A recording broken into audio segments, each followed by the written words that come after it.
আসসালামু আলাইকুম সবাইকে, welcome to my daily blog. সবাই কেমন আছেন? আলহামদুলিল্লাহ, আমিও ভালো আছি। রিসেন্টলি আমার অনেক বেশি অ্যালার্জেটিক প্রবলেম দেখা দিয়েছে, তো এর জন্যই ডক্টর কাছে চলে গিয়েছি এই বৃষ্টির মধ্যে। গত 2 দিনে আমি কি কি করলাম সেটা নিয়ে আজকে একটা ব্লগ শেয়ার করলাম তোমাদের কাছে। আশা করি তোমাদের ভালো লাগবে।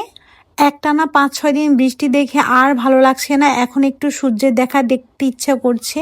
একটু পরপরই এত বেশি বৃষ্টি পড়ে, আর ইনায়া পাখি বৃষ্টি দেখছিল আমার সাথে। তো ও আমাদের মতো বৃষ্টি ধরতে ট্রাই করে আর অনেক বেশি খুশিও হয়।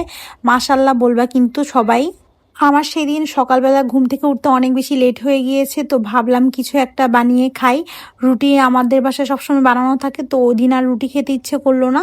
ইনস্টাগ্রামে দেখে আমি এই বক্স পিৎজাটা বানিয়েছি, আর এটা খেতে কিন্তু ভালোই লেগেছে। দেন বিকেলের দিকে আমি একটু ডক্টরের অ্যাপয়েন্টমেন্ট ছিল, সেখানে গিয়েছি। আমার অনেক বেশি অ্যালার্জেটিক প্রবলেম দেখা দিয়েছে, তো ব্লাড টেস্ট করতে দিয়েছে, ওটা করলাম। টেস্ট করতে করতে অনেক বেশি দেরি হয়ে গিয়েছে। দেন আমরা ভাবলাম যে আমরা রাতে ডিনারটা করেই বাসায় যাই।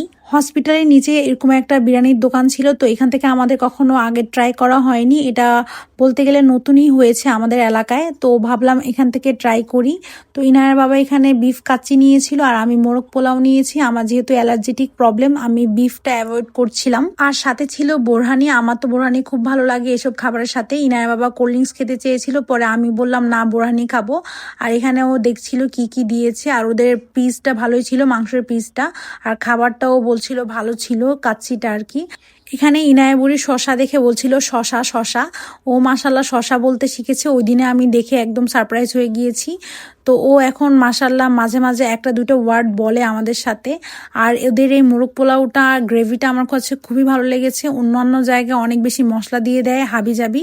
আমাদের খাওয়া দাওয়া শেষ, আর ইনায়া বুড়ি টেবিলের উপর উঠে খেলাধুলা করছিল। আর বাবার কোলে গেলে ও ওর বাবা চশমাটা দিয়ে খেলতে চায়। তো দেন আমরা মেডিসিন কিনতে গিয়েছিলাম মেডিসিনের দোকানে। আর ইনায়া বুড়ি এখানে সব ধরতে পারছিল দেখে কি খুশি, দেখতেই পাচ্ছেন। ওকে নিয়ে এখন সুপার শপে গেলেও ও সব বুঝে, ও নিজে নেমে সব ধরতে চায়, একটু করে থাকবে না। মানে টেনে ওকে সরানো যাবে না এই অবস্থা। আর এখানে মেডিসিনের দোকানে এসব ধরতে পেরে তো সে মহা খুশি। এটা তার পরের দিনকার ক্লিপ। সকালবেলা ইনায়াকে ওর খালামণি এই ফুলটা দিয়েছে। ফুলটা নিয়ে তো সে কি খুশি, এটা নিয়ে সবাইকে দেখাচ্ছিল, আর কাউকে দিবে না সে।